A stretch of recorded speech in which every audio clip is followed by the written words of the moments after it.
Čau, esmu Gvido un šodien ciemojos raidījumā Kurš runā? Esiet sveicināti, kuršu YouTube konta skatītāji. Raidījums, kurš runā, atgriežas, un šoreiz pie mums ļoti īpašs viesis.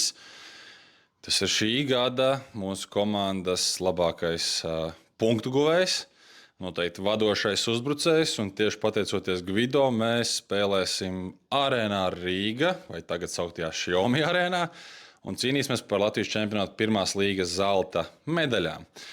Tā kā vispirms čau Gvido, kā jūties šādā vidē, esot droši vien pirmo reizi tādu lielāku sarunu? Jā, čau visiem. Jūtos normāli. Pie intervijām jau mazliet esmu pieradis. Gribētu pateikt, ka ne tikai dēļ manis mēs esam arēnā. Nē, protams, viennozīmīgi ne tikai dēļ, bet tu esi viens no galvenajiem faktoriem, kāpēc mēs līdz turienei esam tikuši. Tiešām arī playoff sērijas ir parādījušas, ka esi taisīts no īsta materiāla, kas palīdz komandai celties un kāpt un iet uz priekšu. Šodienas sarunas plāniņā iziesim cauri, noskaidrosim, kas tad īsti ir Gvido, jo droši vien liela daļa no jums zina, ka tas ir Gustavs jaunākais brālis. Viss griežās par un ap Gustavu kaut kādos brīžos, bet es domāju, ka Gvido šoreiz ir tiešām ielicis kāju durvīs, vai tās durvis varbūt pat atspēris vaļā. Tāpēc es domāju, dosim vārdu pašam Gvido. Mans pirmais jautājums noteikti būtu par to, kā tu vispār nonāci florbolā un vai tu varēji nenonākt florbolā, tavuprāt? Florbolā es nonācu ļoti agrā vecumā. Tas bija, protams, dēļ iepriekš tevis minētā Gustava. Viņš jau bija spēlējis pāris gadus, un tad, vecāki izdomāja, ka man jāsako pēdās, un domāju, ka beig nekāda cita ceļa nebija, un tas jau bija ierakstīts, ka sākušu ar florbolu. Zvaigznēs tā kā ierakstīts, saka, jā? Jā. Okay. Par to nonākšanu florbolā es saprotu, ka agrā vecumā droši vien 4 vai 5 gadi, bet tev pašam tobrīd ir tāda vēlme, interese un patika pret florbolu, vai tas tiešām ir tāpēc, ka brālis jau ir, viņam labi sanāk, un tad vecāks saka, hei, pamēģini to arī? Daudz es neatceros no tiem laikiem, bet cik es varu atcerēties, man ir vienmēr paticis florbols. Vienmēr ir paticis. Man uzreiz jautājums, es tā kā mēģināju kaut kur cilāt savā galvā, kas varētu būt tos pirmais treneris, un mans minējums būtu, ka tas bija Kristaps Ošervits. Jā, ja es nemaldos, jā. Ja redzat, ja tu neesi tik pārliecināts, tad droši vien sevišķi daudz neatcerēsies, bet kādas ir tās varbūt pirmās atmiņas par tiem pirmajiem soļiem florbolā saistībā ar komandas biedriem, jo sāk jau patiesībā tur bija gan, man liekas, Madars un Rauls, un bija liela daļa no tiem džekiem, kas šobrīd joprojām spēlē un ir gan pie lielās komandas, gan otrajā komandā. Kas ir tās atmiņas pirmās, ko tu atminies? Viens spilgts atmiņa, ko es atceros, ir viens no pirmajiem treniņiem, un tad nolika nūjas daudz priekšā, un tad lika izvēlēties, kur būs manējā. Un tad es izvēlējos, man tādu zaļu gan nūju. Un tā bija tāda spilgta atmiņa, kas palikusi. Tā kļuva pēc tam arī par tavu pirmo nūju, saproti, ja? Jā. Drīkst ņemt mājās? Jā. Kas pa laikiem? Tā varbūt tagad gluži nav.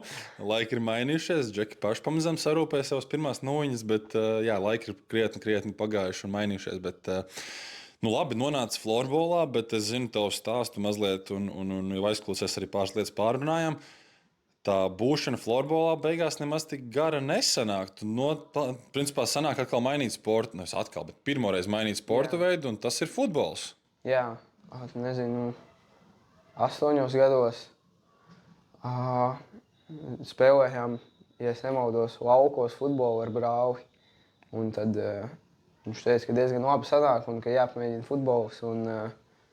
Tā arī iesākās ap tiem 8 gadiem, ko es minēju iepriekš. Mans futbola gaita, kā varētu teikt, bet jau uz kādiem 2, 3 gadiem. Tad tur bišķi traumi bija, un tad sanāca paņemt pauzīt no sporta.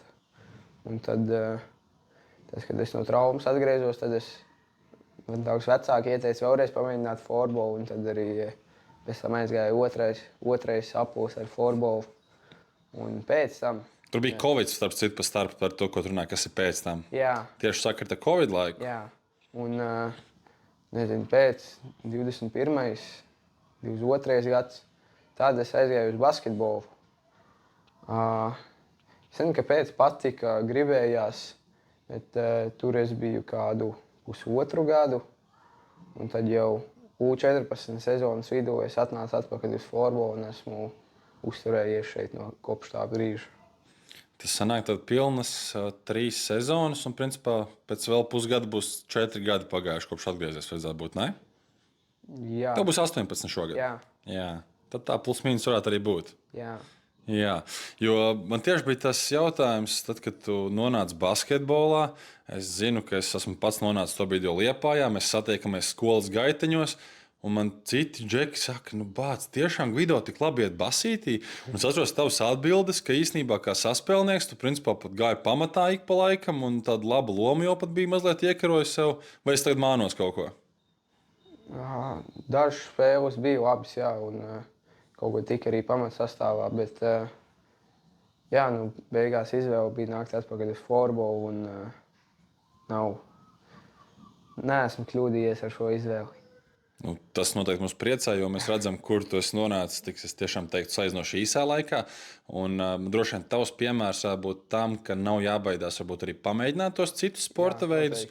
Jā, droši vien no katra kaut ko esi ieguvis un kaut ko esi paņēmis. Varbūt tavās sajūtās, ko tev ir iedos futbols tagad laukumā jūt un ko varbūt no basīšu tu esi paņēmis. Nu, tīri sajūta līmenī. Es nemācēšu teikt, ko es tieši esmu paņēmis, bet es domāju, ka katrs sporta veids ir noteikti nācis palīgā. Nezinu, futbolā, piemēram, ātras virziena maiņas vai, nu jā, kaut kāda laukuma izjūta, droši vien vēl kaut kas arī mazliet. Jā. Ok, tas izklausās diezgan ticami, ka tā varētu būt, jo katram sporta veidam ir sava specifika un nesaistīta varbūt, es nezinu, vai tu viņus pazīst tos džekus vai nē, bet es zinu citus, kas ir bijuši ilgus gadus futbolisti, aiziet uz volejbolu un viss kruti izdodas un ir no citiem sporta veidiem. Arī mums, piemēram, no basīšu man ir, starp citu, Matīs Gails arī no basketbola nāk. Jā. To gan es atceros, viņš pie manis tieši trenējās. Jā, viņš atnāca, man liekas, 11 gados un ar salīdzinoši vēlu. Tā kā, jā. Bet kas man vēl ir spilgti atmiņā, atnākot tev atpakaļ, tobrīd jau treneris ir Kaspars. Un te es saku, nu, kā Gvido izskatās, kāda ir tā sajūta, vai viņš ir tas pats Gvido, vai viņš ir kaut kur bišķi aizķēries. Nesaku tev priekšā, izstāst, kā tev bija sajūta, kad tu atgriezies florbolā, vai tu uzreiz tiec visiem līdzi un tu esi tā kā savā līmenī, vai tomēr bija jūtams tā prombūtne no florbola mazliet? Bija, jā. Tad, kad es atnācu atpakaļ, tad bija, nezinu, sarežģīti. Negāja tik labi kā tagad. Bet ar ielikto darbu tad var redzēt, ka darbs atmaksājās un viss labi. Bet sākumā tiešām nebija nekas spīdošs vai pamanāms. Bija daudz citu spēlētāju, kas varētu šķist labāk par mani. Nu, es pagāju cauri tātad 2008. gadu dzimušo komandai. Kāpēc es viņus pieminu? Tāpēc, ka tas droši vien ir kaut kāds kuršu pelnušķītis stāsts, kas U13 vecumā spēlē 2. divīzijā un nepārvar ceturtdaļfinālu. Un būtībā 3 gadus vēlāk U16 čempionātā kļūst par valsts čempioniem un ir viena no retajiem, kuriem to ir izdevies kuršu sistēmā paveikt, kļūt par čempioniem. Bet jā, tu atgriezies U14 vecumā, 9 spēlēs, statistika 2+3, ja nemaldos, vai 3+4. Un jā, izstāšanās pret Tīrlavu. Un tagad var izstāstīt, ko Kaspars toreiz teica. Viņš saka, darba ētika un attieksme ir tieši tāda pati, kā bija aizejot. Nu, ka tā mīlestība un tā vēlme būt un pierādīt ir, bet tā, teiksim, tā laukuma izjūta un realizācija tieši par vārtu gūmiem runājot, ir tas, kas bijis ļoti kas kliboja. Droši vien tā ir tā sajūta, kas arī ir palikusi kaut kur iekšā. Jā, noteikti nebija, kā jau minēju, nekas spīdošs tajā laikā, bet jau tajā pašā U15 nākamajā sezonā vasarā ieliku pamatīgu darbu, un tad varēju jau redzēt nākamajā sezonā panākumus. Es tieši šo savalku kopā, protams, ar Gustavu, kurš tobrīd, ja nemaldos, atbraucis bija mājās no Somijas un taisīja individuālos treniņus. Un treniņos visos, man liekas, ka pie abām grupām klāt bija arī Gvido vienmēr. Un tas, ko tu mini par to ieguldīto darbu, Man šķiet, ka tas darbs ir tas, kāpēc šobrīd tu spīdi pirmajā līgā, spīdi mūsu galvenajā komandā, un tiešām ir viss sastājies tā, kā tas ir noticis. Bet, jā, paturpinot par to jaunatni, mazliet vēl pieminēja U13, 2. divīzijā un izstāšanās. Uz U14 teikt, uz 1. divīziju 7. vieta regulārajā, jau bišķi labāk, arī teiksim, tā komandai tā kā sniegums uz priekšu, bet 4. finālā štopers. U15. Atceries to sezonu? Jā. Pastāsti, kas tev prātā no tās sezonas palicis. Jo tā ir tā pirmā, kur tu pilnvērtīgi esi atgriezies florbolā un par savu lomu un par to, kā tev veicās tajā sezonā, vai kaut kas tāds ir spilgts atmiņā. Daudz es vispār neko neatceros. Es atceros, mēs spēlējām 2. maiņā kopā ar Matīs Gaju un Eduardu Meisteru. Zolīti, Džeki? Jā, tagad skatoties, jā. Un tad 1. maiņā bija Samuels Kķeris, tāds bija Madaras Pusaudzes, kas tagad 2. līgā spēlē. Rauliņš. Senders, man tā liekas. Viņi bija bombardieri tur itīgē. Jā, bet es atceros, ka mēs zaudējām bronzas spēlē pret Lielvārdi, kas bija sāpīgi. Jā, un tas ir tas, ko es nepieminēju šajā stāstā. Regulārajā sezonā 3. vieta, kas ir atkal ļoti solis uz priekšu. Un kaut kur jau var vilkt tās paralēles, ka tu atgriezies un komanda ne tikai no pirmās divīzijas vidusdaļas vai pat apakšdaļas pakāpjas jau uz augšu, bet, kā jau tu minēji, bronzas spēlē zaudējums. Pēc tiem zaudējumiem lielākoties ir tā, ka vai nu mēs liekas, ka tas ir bijis nejēdzīgi vai veltīgi, varbūt iztērēts laiks, ko es veltīju šai lietai, veidot atkal tādu motivāciju un grūdienu. Kā bija tavā gadījumā? Noteikti tavs 2. minētais variants. Es atceros, Gustavs bija atbraucis savu spēli skatīties, un tad pēc spēles viņš man teica, vai es atceros šo sajūtu un daru visu, vai tas neatkārtojās. Tad nākamajā sezonā paveicām darbiņu ar Džekiem. Tas bija labs darbiņš, bet paturpinot vēl to stāstu par Gustavu. Es saku, Gustavs man arī kādreiz rakstīja par to, lai nesalīdzina jūs, jo jūs tiešām esat katrs citādāks, ne tikai tvēriens, ne tikai kaut kur arī tās, manuprāt, īpašības fiziskās ir kaut kur mazliet atšķirīgas. Jūs neesat vienādi spēlētāji, bet jā, kā mentors, man liekas, ka ļoti spēcīga personība tajā, lai tu iet uz priekšu un augtu. Jā, viennozīmīgi. Gan visi entie padomi, ko es esmu viņam prasījis un jautājis, ko viņš vienmēr ir devis, un darbs, treniņi tavs iepriekš minētie kādreiz rīkoja, kad bija laika vēl vasarās, tad tur noteikti tas ielika ļoti labs pamats visam, un labāk mentori es nevarētu prasīt laikam. Protams, tev arī ģimene tāda ļoti spēcīga. Es nedomāju, ka tikai Gustavs ir vienīgais, bet florbola kontekstā droši vien Gustavs izceļās. Jā. Lūk, un tad, attiecīgi, U15 paliek 4. un U16 visu sezonu, jo tāds, manuprāt, ļoti laba līmeņa florbols. Aplieciniet, ka varētu būt viena no galvenajiem pretendentiem. Tabulā, ja nemaldos, ar Ulbruku vienādi punkti, un tur viss, principā, pēdējās spēlēs arī šķīrās. Jā, viņi bija kaut punkti uzvarēja, man tādas beigās. Vai pat vienādi un savstarpējās. Tur katrā ziņā bija ļoti līdzīgi. Un tie play-offi tiešām dod to sajūtu, ka šī varētu būt komanda, kā jau es teicu, pelnušķītas stāsts, kas no U13, 2. divīzijas 3 gadus vēlāk kļūst par Latvijas čempioniem. Un es te pavaicāšu kaut kādu citu lietu. Kāda ir bijusi Kaspara loma, tava trenera loma šajos gados, lai šī komanda mainītos, lai kļūtu spēcīgāka un lai nonāktu līdz šai uzvarai jaunatnes čempionātā, jo tas tiešām ir kaut kādā ziņā arī droši vien trenera nospiedums, kas ir palicis pēc tam? Jā, es teiktu, ka Klamera loma bija neatņemama sastāvdaļa. Ja es nemaldos pēc U14 vai 15 play-off zaudējumu, viņš teica, ka mēs esam beidzot sev noticējuši un ka mēs esam parādījuši, ka mēs varam. Un, ja es nemaldos, tā bija U15 pēc zaudas, un ka nekas vēl nav beidzies, un ka mēs nākamā sezonu atnāksim atpakaļ spēcīgāki. Jā, tas ir tiešām piepildījies, un es domāju, ka daudziem tas bija pārsteigums. Kaut gan atkal, ja tā ņem vēsturi, tad jums diezgan bieži sanāk tikties ar Irlavas komandu, tos play-off zaros, un jūs īstenībā jau no, ja tas nemaldos, jau U14 tur it kā zaudējāt pirmajā kārtā, bet tajā pašā laikā bija ļoti līdzīgas spēles arī pēc rezultātiem, un man liekas, tas bija tas brīdis, kur parādījās sajūta, ka te kaut kas var veidoties. Jā. Bet paralēli šim visam, mēs runājam tagad par jaunatni, ir stāsts par pieaugušo komandām, pāriešanu jāsaka tā, no bērnu jaunatnes florbola uz pieaugušajiem. Pirmais pieaugušo pieraksts, principā tā ir otrā līga, vai ne? Ja Liepājas čempionāts skatās. Vai Dienvidkurzemes? Nē, labi, tad, ja mēs tā ņemam, tad Liepājas čempionāts, pirmā pieredze, jo veselu sezonu, tas bija laiks, ka bija sezonas, jā. Spēlējāt Liepājas čempionātā pret tādiem sīkstiem džekiem no Priekules, Durbes, Nīcas un tā tālāk, kas te apkārt visi bija. Man liekas, tas tāds arī diezgan, varbūt neprasmīgākie džeki pretī, bet tajā pašā laikā pret kungiem. Jā, tas, es domāju, noteikti iedeva tādu ieskatu vīriešu florbolā un ar kādu raksturu džeki malas līdz pēdējiem. Varbūt, kā jau tu minēji, ne labākie tehniski, bet fiziski un raksturu cīņā noteikti bija ļoti liels iegūms mums kā jauniešiem spēlēt pret tādiem spēlētājiem.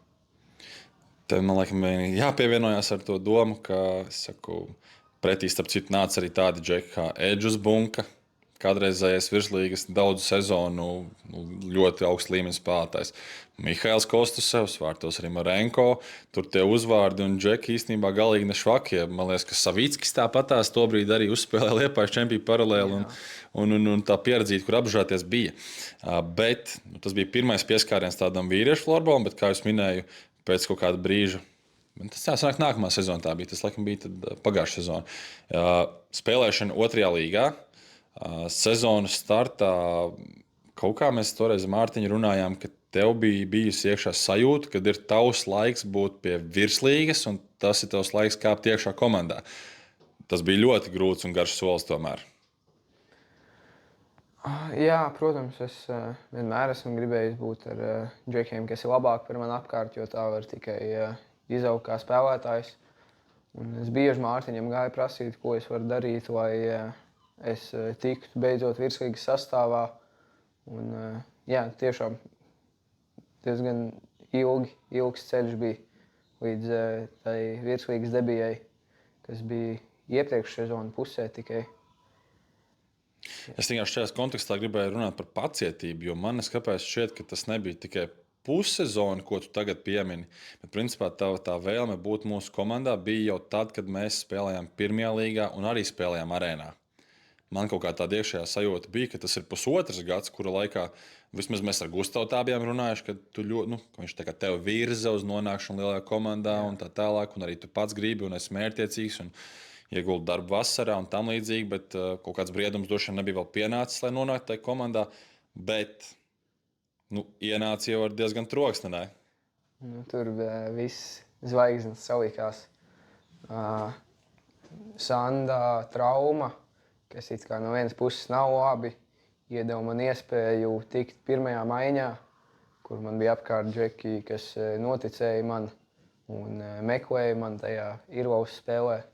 Un tad jau tur viss ir ierakstīts jau.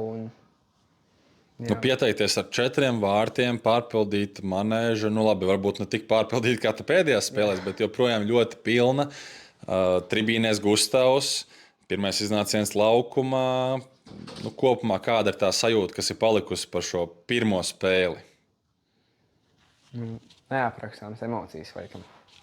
Tur tiešām pirms spēles, protams, uztraukums, kas ir pilnīgi normāli. Pirmajai virslīgas spēlei, bet spēle kā tāda man vispār nebija tik laba, ja neskait vārtus. Neko es diži ne aizsardzībā, ne uzbrukumā neizveidoju, tur vienkārši šakrīt, ka visi metieni gāja iekšā, ja es nemaldos. 5 metieni, 4 goli? 5 metieni, 4 metieni un viss ir goli, jā. Tas tiešām ir kaut kas neticams. Bet tā kaut kā salikās viss. Un pēc tādas spēles, kurā veidojās droši vien, es teikšu vārdu eiforija, kad tu esi nonācis virslīgā, tu spēlē kurš galvenajā komandā, kas ir bijis tos mērķis jau ilgāku laiku, ir tik spīdoši tā debija, un pēc tam turpinājumā atgriežas Sandis, un tā sava loma tomēr atkal ir jāmeklē no jauna. Kā nepazaudēt sevi tajā situācijā, kur it kā liekas, ka tu jau esi kaut ko pierādījis, bet tajā pašā laikā atgriežoties visiem, kas ir tobrīd labāki, ja tādu var droši vien teikt. Jā, nepazaudēt to savu pārliecību un turpināt, es teikšu, vārdu kāpāties. Es domāju, ka labi bija, ka bija citi čempionāti. Tā bija U16 sezona, kur es varēju redzēt ieguldīto darbu un neapstāties pie kaut kādiem šķēršļiem. Bet tās pašas nākamās spēles, kas bija Lekrings un Tausi, tajās negāja tik spīdoši, kaut arī bija pirmajā maiņā. Sants vēl nebija atnācis atpakaļ. Un, labi, ka tie bija citi čempionāti, kur es varu pierādīt sevi un turpināt ielikt darbu. Es vienu lietu, starp citu, esmu bijis līdzvainīgs, bet tā objektīvi tāds sanāca. U16 simboliskajā izlasē bija vārdsargs Markus Narats, aizsargs Edvards Meistars un uzbrucējs bija tagad nesen. Gustavs Liekniņš. Kaut kas no Lubroks bija. Liekniņš bija, jā, ok. Nebija sajūta, ka tu esi apzakts un ka tur varbūt bija jābūt tev? Laikam nē, jo mēs bijām uzvarējuši viņus finālā, kas ir pats galvenais. Un es biju sev pierādījis un ticis lielajā komandā. Un laikam nebija man tas lielais mērķis iegūt tā labākā spēlētāja titulu. Protams, tas būtu forši, bet neko darīt. Par šo sezonu es te palūdzu kolēģim bišķi piegatavot statistiku. Un šobrīd punktu skaits, kas ir iekrāts šajā sezonā, cik? 96. 96. Ārprātīgi daudz, lai neteiktu citādāk. Un pamatā tie tomēr ir hat-triki un tam līdzīgi. Rezultatīvākās spēles pret Ozolniekiem mājās 7 vārti bez piespēlēm, izbraukumā 3 vārti ar 5 piespēlēm. Būtībā 2 spēlēs 15 punkti. Tas ir jau noteikti diezgan liela ārtava, kāpēc tas arī cipars galā ir izaudzis.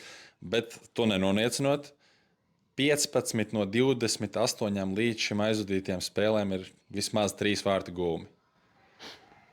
Daudz? Principā katrā otrajā spēlē ir trīnīts vai vairāk. Jā, daudz. Bet tur, protams, jāpasakās maiņas biedriem. Eglienam, Krišam, Ingaram, kas sākumā bija meistars, tad mums mainījies vispār ir visu laiku tas 4. numurs. Čūdis bija vienbrīd arī, man liekas. Tad bija Čūdis. Ģēnis ar pa starpu nebija rotēts vēl kaut kad. Uz Ozolnieku spēli iespējams. Un tad jau Šterns ir tagad ieņēmis arī tādu stabilu pirmā maiņā aizsargu lomu. Un arī tagad ļoti labi spēlē pēdējās spēles. Jāpasakās visiem šiem džekiem par visu laiku uzticēšanos un meklēšanu jebkurā situācijā. Vai tas ir vairākumā vai 5-5 spēlē vai kādos vienmēr mēģina meklēt mani, un tad es izdaru darbiņu. Tu man pats palīdzēji priekšā pasakot, ka pirmās līgas rekords, vismaz tādā pārskatāmā pagātnē, ir 97 punkti, kas joprojām ir turpat blakus jāsaka tev. Tu arī finālā spēlē šo rekordu apgāzt, bet pirms mēs ķeramies klāt pie rekorda, sezonas laikā tika pārspēts viens cits zīmīgs rekords. Līdzinājais vienas sezonas visvairāk punktus gūšos spēlētājs, kurš rindās bija Raitis Bušs. Viņa rezultāts, kas bija, manuprāt, arī gadus 11 atpakaļ, bija 70 punkti. Es pareizi teicu, 71. Vai 71, jā, kaut kas uz to pusi. Un man kā reiz sanāca būt spēles informatoram tajā spēlē, kad tu pārspēji to rekordu. Bet vai pirms spēles tu biji lietas kursā, ka tāds rekords var tikt tā pārspēts un kam tas pieder? Jā, kaut kas tika runāts par to, ka Raitim ir rekords lielajā komandā. Bet, kā jau pēdējā intervijā teicu, es īsti neskatos vai nedomāju, ka es iemetīšu 3 vai 2 golus, atdevuši tik piespēles. Es vienkārši izbaudu spēli, daru savējo mākslu, tā varētu nosaukt, daru savējo, un tad tie punkti sakrājās. Bet bija dzirdējis, jā. Labi, ir šī robeža pārspēta, klātienē visi uzgavilē. jūs aiziet uz ģērbtu, vai tev ir kāda saruna ar Raiti par šo lietu? Vai pajokojoties, vai uzslavējot, vai Raitis palika pie sava, ka viņa rekords ir apgāsts un viņš, kā saka, nodod stafeti tavās rokās? Man liekas, ka nebija nekāda saruna starp mani un Raiķi, ja es nemaldos. Nu, vismaz nav palicis spilgtā atmiņā katrā ziņā. Jā. Ok, par tiem vārtiem mēs visu kaut ko papļāpājām. Tas cipars, ko tu esi guvis vārtus, tu zini, cik ir? 50 ar kaut ko. Jā, man te bija kaut kāda cita cipara pierakstīta, bet labi, es varbūt varu samelot, tāpēc es tagad skaļi par to nerunāšu.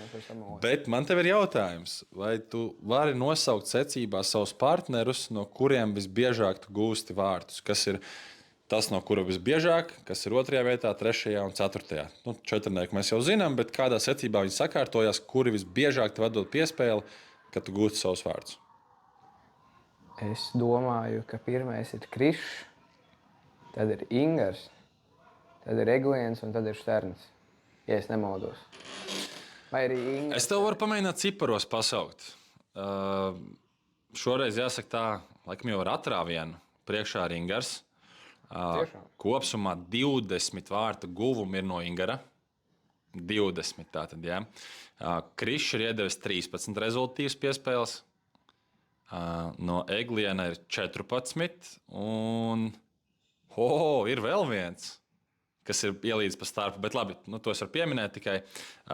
Dzērvem ir 4 asisti tev. Jā.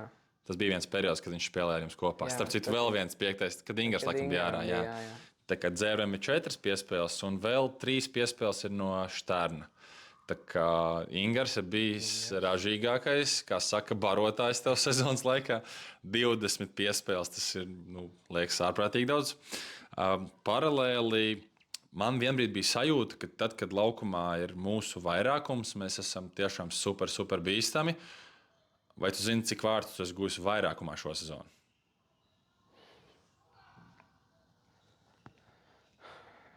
10. Ļoti tuvu.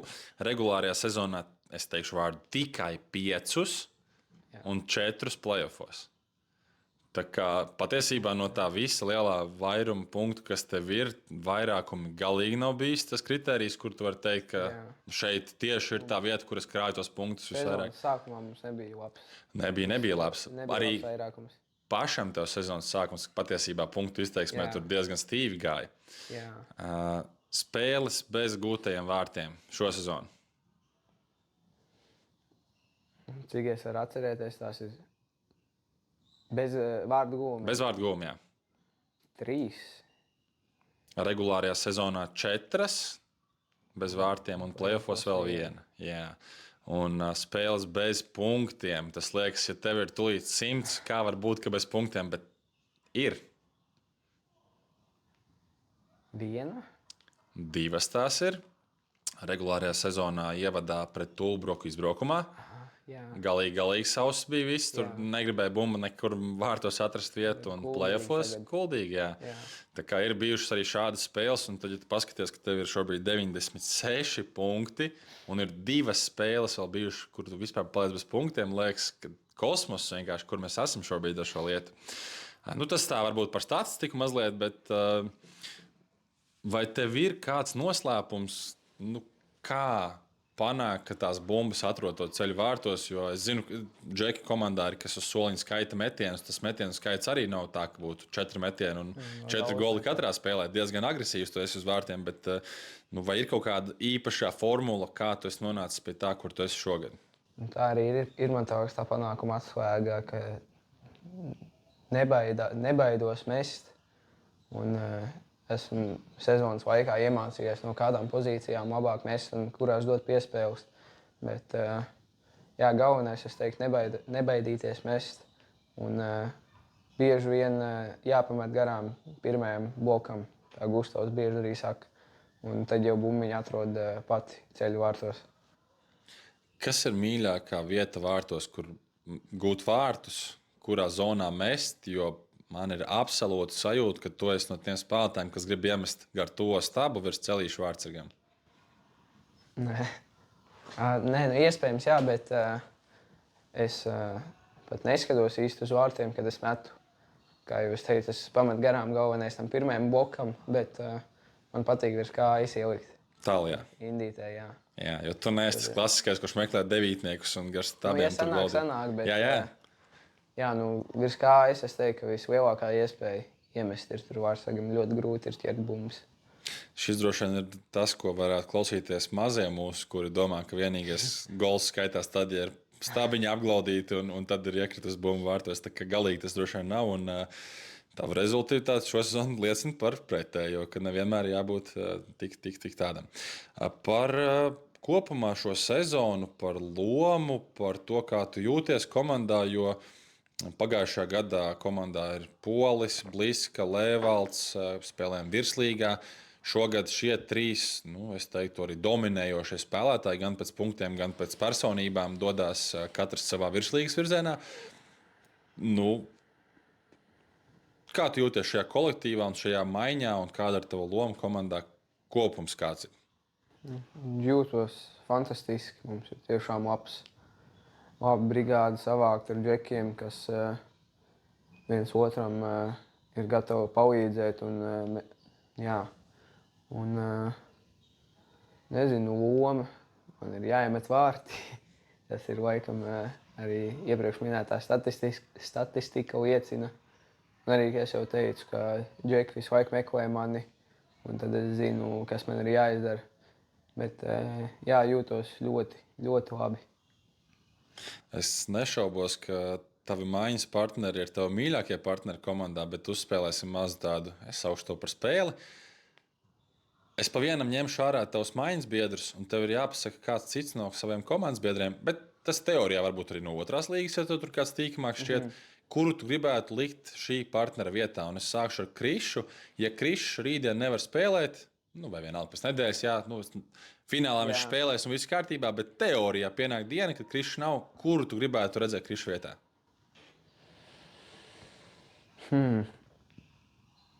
Iespējams, ka Peniķi. Man liekas, ka mēs esam kaut kādā ziņā līdzīgi spēlētāji un saprotamies. Un es domāju, ka mums būtu laba sadarbība savā starpā. Tēriens gan cits nav, tā kā Krišam ir labo pusi, bet tā kā meklētu ķīmiju tādā veidā. Okay. Atgriežam Krišu. Egliens nevar spēlēt. Pēdējā spēles pret Kuldīgu nāca iekšā Lūsens. Vai tas ir Lūsens vai kāds cits, ko tur liec iekšā? Lūsens. Paliek Lūsens? Jā. Okay. Markus Štārns izlaiž spēli. Kas nāk Markus Štārnvietā? Meistars dar? Jo, protams. Meisīt. Liekam Meisīt. Mēs gaidām starp citu Meisīt un nezinu, cik par to var daudz runāt. Uz finālu viņš droši vien, ka nav laukumā, jebkurā gadījumā, bet viņš beidzot ir atgriezies treniņos. Vakardien aizvadījis pirmo treniņu, tā kā ļoti liels prieks par to, ka ir ticis uz kājām atlabis un nopietni, es domāju, gatavojās jau nākamajai sezonai. Visbeidzot, maiņas droši vien ne tikai vecākais spēlētājs, bet arī savā ziņā Gariņš, Ingars, ja viņš nav, ko tu liec viņu vietā?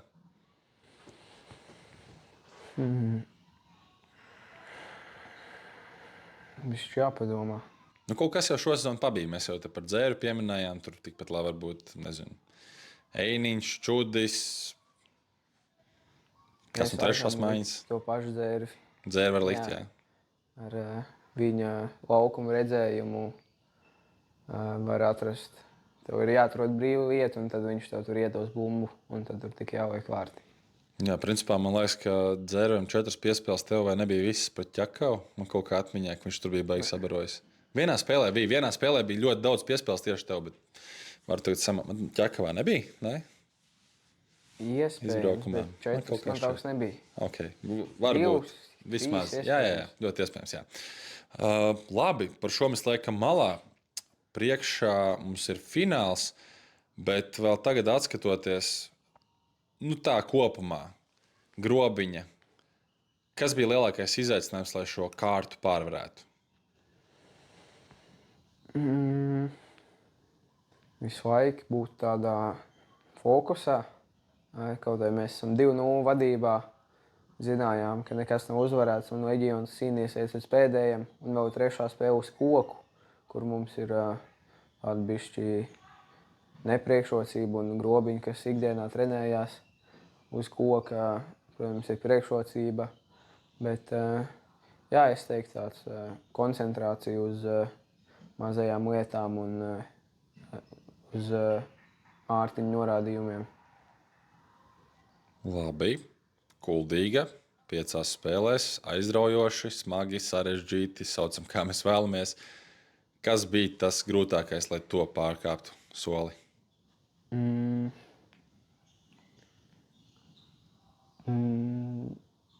Nedomāt, ka katrs gols, ko viņi iemet vai kad viņi ir vadībā, ka tas ir punkts spēlē. Jo mēs atnācām ļoti bieži atpakaļ, tāpat kā viņi.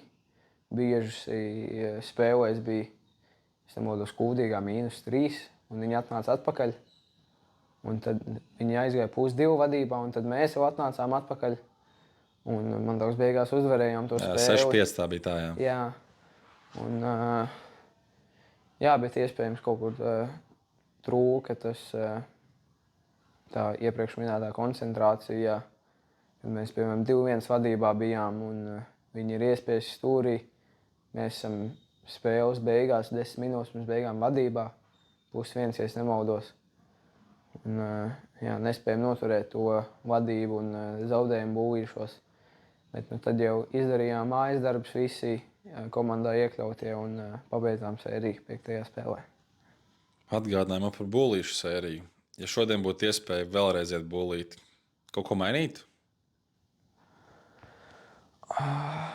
Iespējams netaisīt nekādas mājiņu kustības un vienkārši mēs stāvējām. Vai arī uz nērto ietu. Bet tagad viegli teikt. Nē, protams, tāpēc es tev provocēju. Gadījumā varbūt finālā arī jāiet, tad jautājums, vai tev ir jau kaut kādi vārdseks uzreiz. Jā, pilnīgi cits vārdseks skaidrs. Labi, ar to mēs tiekam pāri šīs sezonas playoffiem un priekšā viennozīmīgi saldais ēdiens. Pirms 2 gadiem Kurši finālā pārspēja Leģionu un Gvido nav ne laukumā, ne uz soliņa. Gvido ir pa lielam tribīnēs. Tribīnēs, jā. Jā.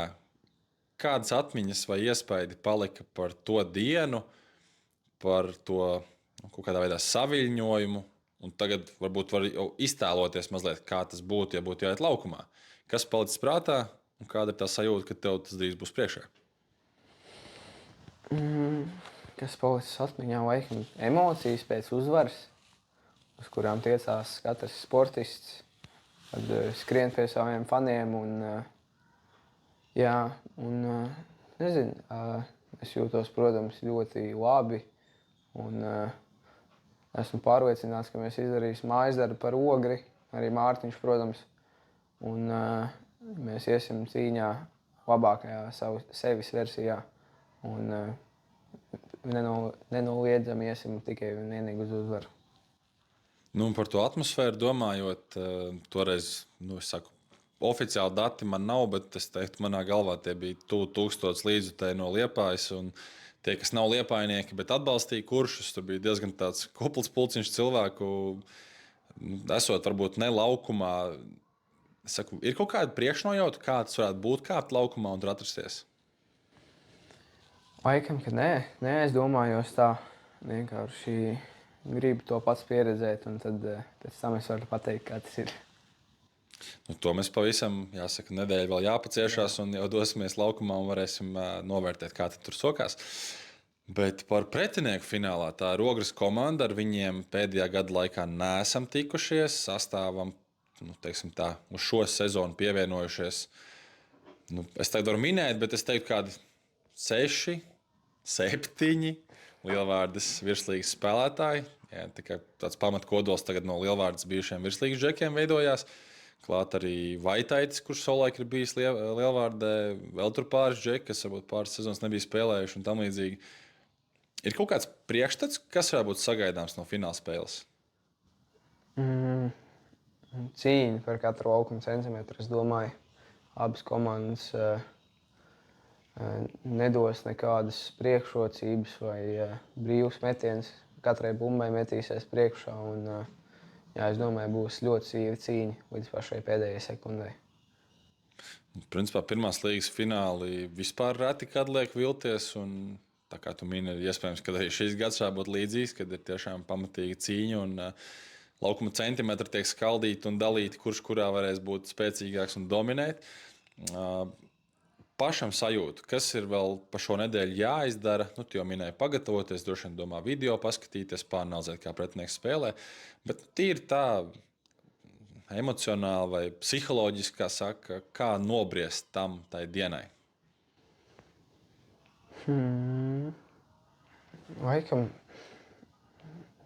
nedomāju, ka vispār vajag tā. Nu, iespējams, ka vajag, bet es domāju, man jau patīk ļoti daudz pieminēt tas, ka vienkārši ir jāizbauda. Un tad jau viss nākotne rādīs, kā būs. Un jāizbauda tā spēle, arēna, fani, viss pasākums kā kopums. Nu, tad izmantošu šoreiz šo iespēju un noteikti visus aicināšu apmeklēt lielos florbola superfinālus. Pirmās līgas fināls ar kuršu dalību 14.00 un pēc tam spēlē virslīgas bronzas spēle un lielais fināls. Zināmi gan komandu sadalījums, kas būs par 3. vietu, kas būs. Nē, nav gan zināms, vēl Lielvārda, atvainojiet, Leikrings ar Rubenu vēl spēlēs. Jā. Bet kāpēc es tā iedomājos? Jo abi liepainieki ir zināmi, kurš kurā spēlē piedalīsies. Talsu gadījumā Ralfs Pols spēlēs par bronzu, un finālā būs Sandis Lēvalds ar Ulbroks komandu.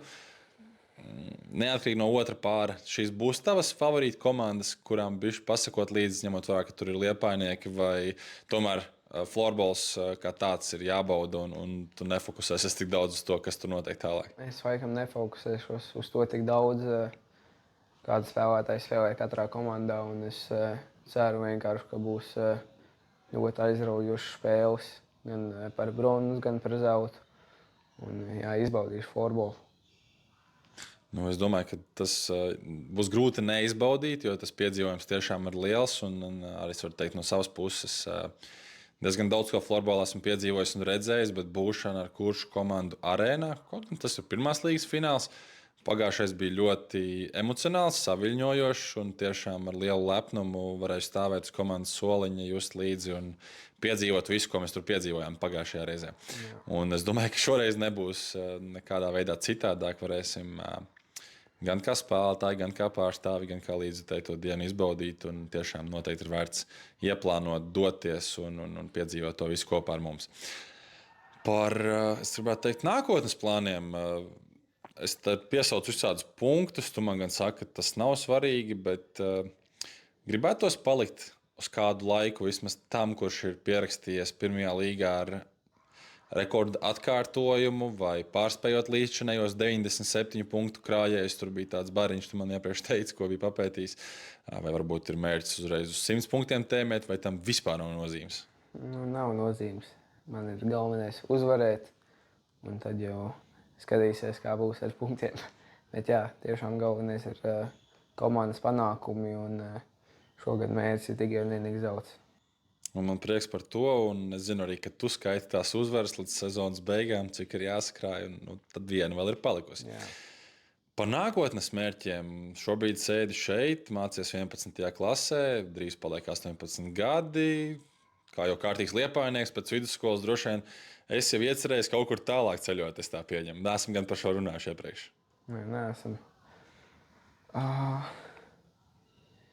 Skatīsies, kā būs, bet es laikam gribētu aizbraukt uzspēlēt florbolu ārvalstīs, pieredzēt, kā tas ir.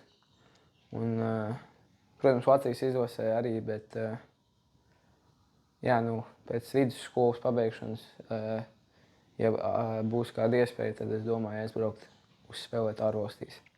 Nu, ņemot vērā, ka tev brālis ir diezgan foršs florbolists, kurš jau kaut kādu laiku dzīvojas ārzemēs, pieņem, ka diezgan daudz kontaktu un iespējas. Un zinot to, ka tu esi bijis pie džetiem arī, es teikšu tā, ne tikai patrenēties, bet pat trenēties kaut kādus ciklus kopā ar Gustavu, es ticu, ka tas var piepildīties. Līdz ar to jāskatās, protams, kādi izaicinājumi nāks tev priekšā šajā kontekstā. Bet, padalies mazliet, iemenot par to nākotni. Tu jau esi paspējis pabūt ne kā pilntiesīgs dalībnieks, bet džetu treniņos. Vai tur tu jūties jau iederīgs, vai bija sajūta, ka tas ir līmenīts, uz kuru vēl ir jāpakāpjas, jātiecās, un tad tu gribētu tur būt un to visu baudīt? Šovasar biju aizbraucis jau uz Šveici pie brāļa apciemoties, un tad patrenējos kopā ar lielo komandu. Sākumā bija mazliet tāds šoks par ātrumu, bet ejot uz nedēļas beigām, tur jau viss aizgāja un iejutos komandā, visi forši ir džeki uzņēma un nejūtos tik ļoti izstumts ne floorbola ziņā, ne arī cilvēcības. Nu, tāpēc sāku, varbūt pirmie solīši jau ir spērti šajā virzienā, bet daudzus tu šokēji ar vienu citu soli. Protams, izlases treneris pajokoja, ka Liepājā nevienu nepazīstot un numuru nevienam nesot, tāpēc Krišjāņa Tiltiņa apslimšanas gadījumā Latvijas izlasē pasaules čempionāta kvalifikācijā, gatavojoties spēlēm, pievienojās Gvido Griezītis. Kā tas notika vispārībā? Nesos vai pēc treniņa man tāds Gustavs uzzvanīja un pateica, ka iespējams Tiltiņš, nevis iespējams, bet Tiltiņš ir saslims un iespējams, ja viņš nespēs atvapties, tad būs jāpievienojās pirmdien, ja es nemaldos, tā bija uz treniņu vakarā.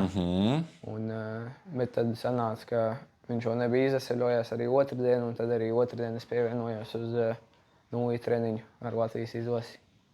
Tā bija saruna tikai starp tevi un Gustavu, vai arī izlases treneris tevi sazinājās un teica, hei, Gvido? Pirmais bija Gustavs, un tad pēc tam izlases treneris uzrakstīja un pateica, kad, kur, kā.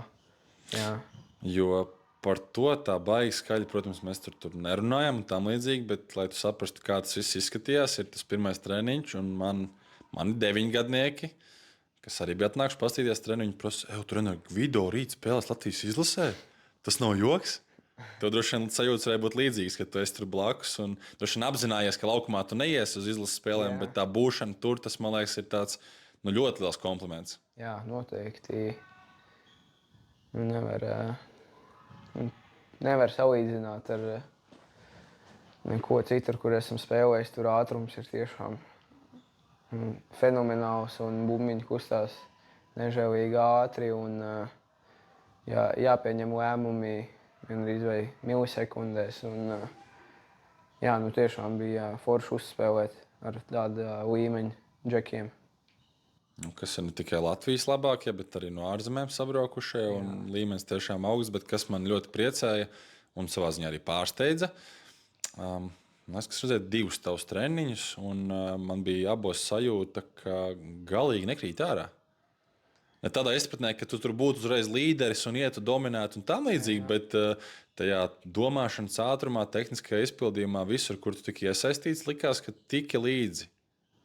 Jā, pirmajā treniņā noteikti bija tāds, kā jūs minēju, šoks par ātrumu un tā, bet tajā otrajā treniņā viss apmēram bija sapratis, kas notiek, kur spēlētāji atrodas, kur man pašam jābūt. Tajā otrajā treniņā gāja daudz labāk un bija pārliecinātāks par sevi. Vispār Siliņš Vārtsegis pēc tam pienāca un pateica, ka neizskatījās, ka krīt ārā pēc otrā treniņa, tāpēc tas bija jauki. Jā, es pilnīgi piekrītu arī Siliņam un tāpēc arī to minēju. Vēl par nākotni runājot. Mēs braucam uz arēnu un ļoti iespējams, ka tā ir perfekta platforma, lai iesildītos un sagatavotos vēl vienam citam pasākumam, es to saukšu varbūt pat arī turnīram, Latvijas U19, Latvijas U19 izlasēji un pasaules čempionāts 2008. gadu dzimušajiem džekiem notiks Rīgā. Jā. Tā varētu būt arī savā ziņā tāda kā pataustīšana, kā tad ir būt uz tādas lielas arēnas, lai tad, kad ir tiešām tas čempions, lai ejot laukumā, ir vēl labāks sajūta par to visu. Jā, jau neesmu ticis U19 sastāvā, bet es domāju, ka noteikti šis ir tāds treps uz augšu un šis tāds pirmais solis, ko veids uz U19, lai varētu saprast, kā ir spēlēt arēnā ar skatītāju atbalstu. Un Latvijas atbalstītāji jau vienmēr ir skaļi un domāju, ka noteikti būs tāda iesildīšanās lielajam pasaules čempionātam. Visu kaut ko esam tēmās izmētājušies priekšu atpakaļ par jauniešiem, par nonākšanu vīriešu vidē, par nonākšanu un debitēšanu virslīgas komandā, par šo sezonu un pieskāršies pat nākotnes plāniem. Man šķiet, ka pie pirmās sarunas šis varētu būt tāds brīdis, kur mēs pamazām apaļojamies.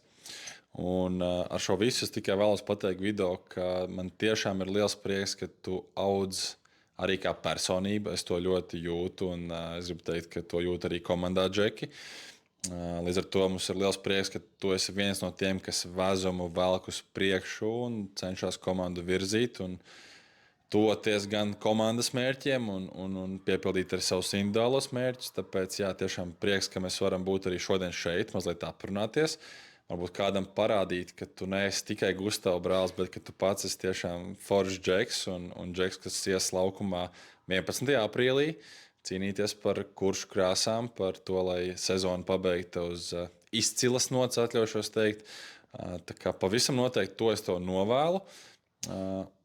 Un pats pēdējais, varbūt no tavas puses, kādreiz tā Armāns Tripāns teica, citi par to smējās, ko man tev novēlēt? Uzvaru arēnā. Un ar to pietiek. Nu, tas tāds tagad primārais mērķis. Tuvākais, pēc tam nāk viss pārējie.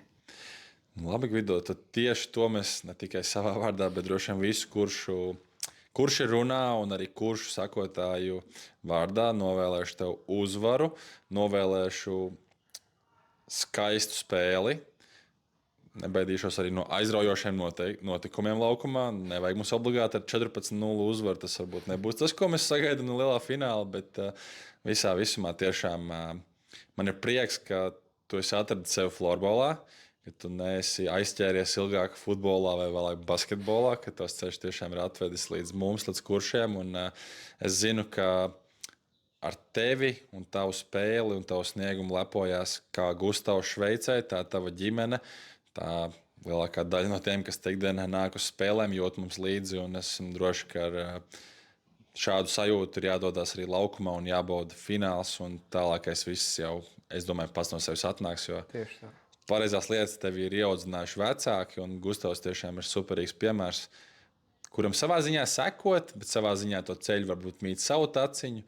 Tā kā, jā, ļoti garš monologs noslēgumā, bet jā, paldies, ka biji šodien kopā ar mums un tiekamies arēnā. Paldies tev!